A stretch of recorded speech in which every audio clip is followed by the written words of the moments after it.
et de la manière dont on peut, par la recherche, essayer de comprendre ce qui se joue dans les processus identitaires, de professionnalisation, etc.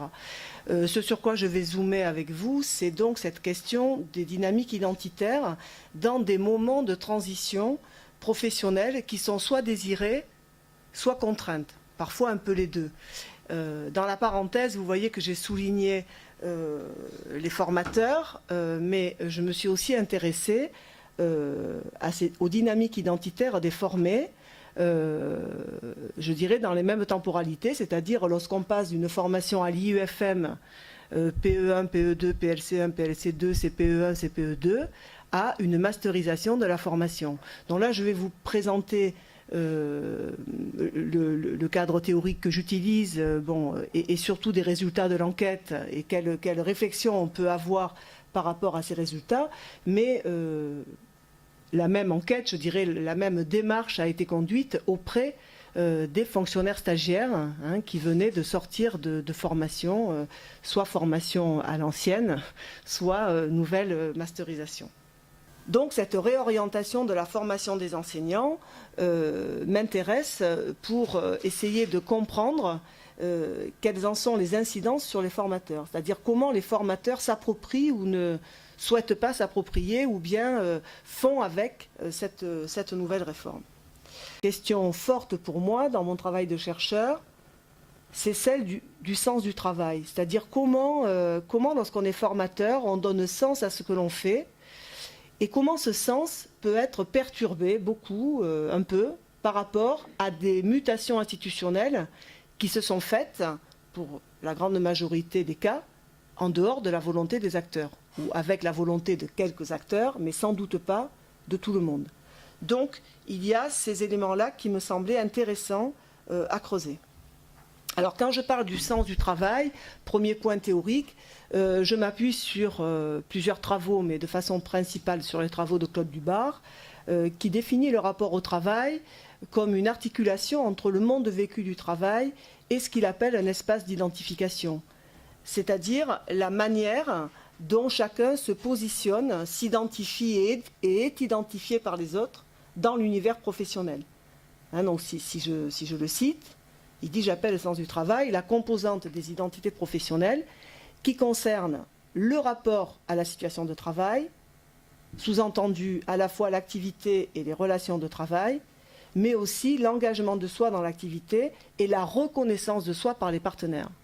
Donc cette question du sens du travail, du rapport au travail et du sens que les acteurs peuvent lui donner me semble assez crucial pour essayer de comprendre ce qui s'est joué pour les formateurs. Cet ensemble d'éléments qui est lié au métier, enfin, ensemble d'éléments que nous donne Claude Dubar,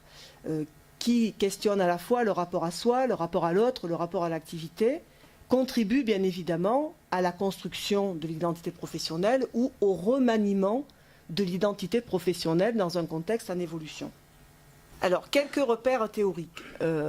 Tout d'abord, lorsqu'on parle d'identité professionnelle des formateurs, on ne peut pas, me semble-t-il, passer à côté de la lecture de Patrick Gravé, en 2002, qui a écrit un ouvrage qui s'appelle « Identité professionnelle des formateurs » et qui montre que ce monde des formateurs est un monde très très composite entre des formateurs experts, par exemple au plan technique, des formateurs en informatique, qui sont au niveau de la hiérarchie très bien positionnés, puisqu'ils répondent souvent à des attentes très précises, et puis des formateurs par exemple en insertion, avec un gros turnover, qui sont là, qui sont de passage, c'est un tremplin pour rentrer dans d'autres formes d'emploi, et qui eux sont un peu les malmenés de la formation des adultes. Donc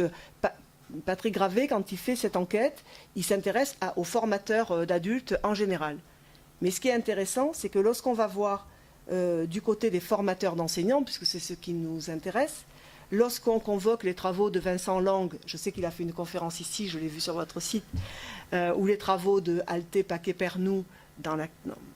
auxquels on peut associer justement Vincent Lang, eh bien, on repère que chez ces formateurs d'enseignants, puis vous le voyez tous les jours, il y a des différences de statut, il y a des sous-cultures. Lorsqu'on est formateur PE, on n'a pas tout à fait la même culture que lorsqu'on est formateur d'enseignants du secondaire. On a dans les ex-IUFM des formateurs PE qui viennent du secondaire, qui n'ont pas de culture du primaire et qui vont devoir aller s'acculturer au fond des classes pour comprendre ce qui se joue du point de vue des apprentissages lorsqu'on n'est plus dans une dimension uniquement disciplinaire. Enfin, je ne vais pas développer ça, mais vous voyez bien, dans l'IUFM dans lequel j'ai travaillé, j'étais particulièrement intéressée aussi par les formateurs PLP, qui avaient des parcours assez intéressants en termes de trajectoire, par les formateurs CPE, qui sont aussi des formateurs avec une démarche qui peut être très, très différente, enfin des enjeux différents. Bref, on a des cultures partagées dans les IUFM au moment de l'enquête et des déclinaisons individuelles qui sont liées à la fois au parcours des formateurs, au contexte et aussi aux spécificités des formés. Donc moi j'ai écrit sur les formateurs de lycée professionnel et je montre effectivement que à la suite de travaux d'Annette Gonin-Bolo par exemple, que ces formateurs de lycée professionnel, entre les formations généralistes et les formations on va dire techniques, il y a bien sûr des différences de culture, mais lorsqu'on est formateur PLP, ça vous parle PLP à tous hein, lorsqu'on est formateur PLP, dans l'Académie de Nantes, où l'école nationale, le NNA qui existait avant a été un pôle très fort de structuration de cette IUFM, les formateurs PLP sont moins malmenés dans cette IUFM, ils ont une vraie place par rapport à d'autres IUFM où ils sont un peu, je dirais, un peu rattachés à la formation des professeurs du secondaire. Donc il y a aussi des contextes, quand je dis contexte, c'est au sens très très très très large, hein, contexte de la formation, je dirais elle-même, mais aussi contexte institutionnel qui peuvent être différents. Et bien sûr, moi je me suis intéressée particulièrement aux futurs professeurs de conduite routière, qui se définissent en disant « je suis descendu du camion et je suis rentré dans la classe », ce qui est en grande partie faux. Mais en fait, c'est comme ça qu'ils, dans un premier temps, ils se définissent. Voilà, la culture des professeurs de conduite routière n'est pas du tout celle, évidemment, des profs de lettres-histoire ou même d'hôtellerie. Voilà, on n'est pas dans les mêmes... Donc, une fois qu'on a un peu travaillé sur qui sont ces formateurs et qui sont comment se compose le monde des formateurs d'enseignants, alors je m'oriente vers des aspects plus identitaires en m'appuyant sur le cadre de Claude Dubar, développé donc en 91 et 92, qu'il appelle la double transaction identitaire. Donc ça parle peut-être à certains, mais je vais quand même en dire deux mots. Donc ce que dit Claude Dubar, c'est que les identités, on peut les regarder au croisement de deux grands axes. Un premier qui est d'ordre biographique, dans lequel il va essayer d'envisager la question de l'identité entre continuité et rupture, c'est-à-dire là où je me situe dans le champ professionnel, comment je m'organise entre ce qui m'a fondé, les compétences que j'ai pu construire, la manière dont je me suis investie dans le métier, et les éléments de rupture que je peux repérer, c'est-à-dire dans lesquels je ne me reconnais pas en termes de trajectoire. Et l'autre dimension, c'est une dimension relationnelle qui se joue beaucoup entre, bien sûr, les notions de reconnaissance et de non-reconnaissance au travail, ou pour le dire de façon plus ouverte, qui amène à se définir entre image de soi et regard d'autrui qui sont significatifs et qui vont avoir du sens. Quand je prends le monde des enseignants, les autrui significatifs, ce sont bien sûr les élèves, mais ce sont aussi les collègues, les parents d'élèves, l'équipe de direction, les formateurs lorsqu'on est en formation, les formateurs, le regard qu'ils portent sur ce que je fais, formateur terrain, formateur en centre, et je dirais au-delà des personnes, bien sûr, les textes officiels, le prescrit, hein, tous ces éléments-là qui vont m'amener à me positionner en tension ou pas avec ces regards croisés. Regards qui peuvent être concordants, dans le meilleur des cas, ou discordants. Par exemple, mon formateur terrain me dit que ce que je fais, c'est vraiment intéressant. Et quand je suis à l'UFM, j'ai le sentiment que ce que je fais, c'est un peu en dehors de la norme qui est présente. Alors, cette théorie de la double transaction, bon, je ne vais pas la développer plus que ça. Vous avez là quelques éléments supplémentaires. Mais ce qui est intéressant, c'est que cette théorie de la double transaction, elle amène Dubar à organiser sa lecture du monde par rapport aux identités, en croisant ces deux axes-là, il va construire ce qu'il appelle en 92 des formes identitaires, c'est-à-dire des constructions qui reprennent en compte la question des trajectoires, de la manière dont on est entré dans le métier, du rapport à la formation que les professionnels développent. Juste un petit point, quand Dubar développe cette théorie, on est dans les années 80, il s'intéresse au monde de l'entreprise, il n'est pas du tout dans le monde des enseignants, le monde de l'entreprise dans lequel les acteurs sont sommés, je dirais, de se former pour devenir plus polyvalents et derrière plus employables. Donc il est loin des logiques de formation des enseignants, mais son modèle est tellement puissant qu'il permet de prendre appui pour ensuite se l'approprier en tant que chercheur en éducation et concerné, là, en l'occurrence, par ces modèles. Donc, l'identité professionnelle, pour Dubar, deux aspects que je trouve importants à vous livrer. C'est un processus, bon, j'y reviendrai, processus, ça veut dire que les choses sont en mouvement, par lequel un groupe professionnel parvient ou non à se faire reconnaître parmi les partenaires de ses activités de travail et par lequel les segments qui le composent et les sujets qui constituent ces segments se dotent de discours légitimant leur pratique. Donc c'est une entrée très sociologique, comme vous le voyez, mais il dit aussi construire une identité professionnelle, c'est continuellement s'engager dans des négociations complexes avec les autres et avec soi-même pour se faire reconnaître. Donc on est là dans cette idée que, repensons à nos formateurs, ils sont en prise avec une réforme qui les déstabilise ou pas, enfin plus ou moins, et ils ont des activités de travail qu'ils faisaient avant, et il y a quelque chose autour des discours qui légitiment cette pratique et de la nécessité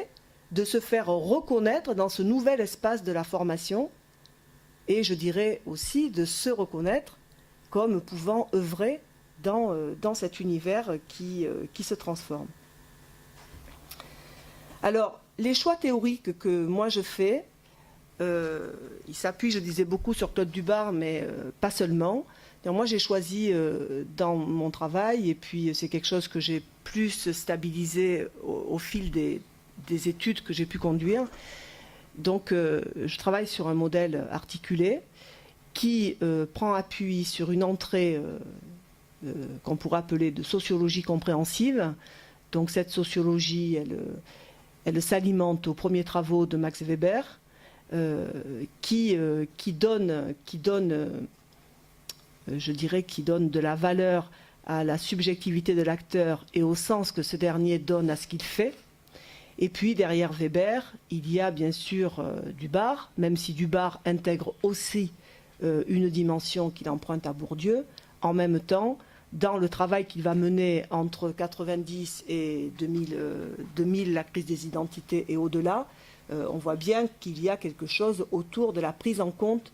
du sens que donnent les acteurs à ce qu'ils font. Deuxième entrée, c'est une entrée orientée psychologie sociale, en référence aux travaux de Pierre Tappe, d'Alex Mucchielli, parce que cette entrée, elle prend en compte la question de la multidimensionnalité de l'identité, que je trouve aussi intéressante pour comprendre ce qui se joue. Je ne développe pas là, je n'ai pas le temps. Et la troisième entrée, c'est une perspective interactionniste, à l'appui des travaux de Camille Ry et son équipe, mais aussi de Lipiansky. Et cette entrée interactionniste, elle introduit les notions de dynamique, de tension et de stratégie. Donc c'est cet ensemble d'appuis théoriques qui me permettent de développer ces études sur l'identité professionnelle.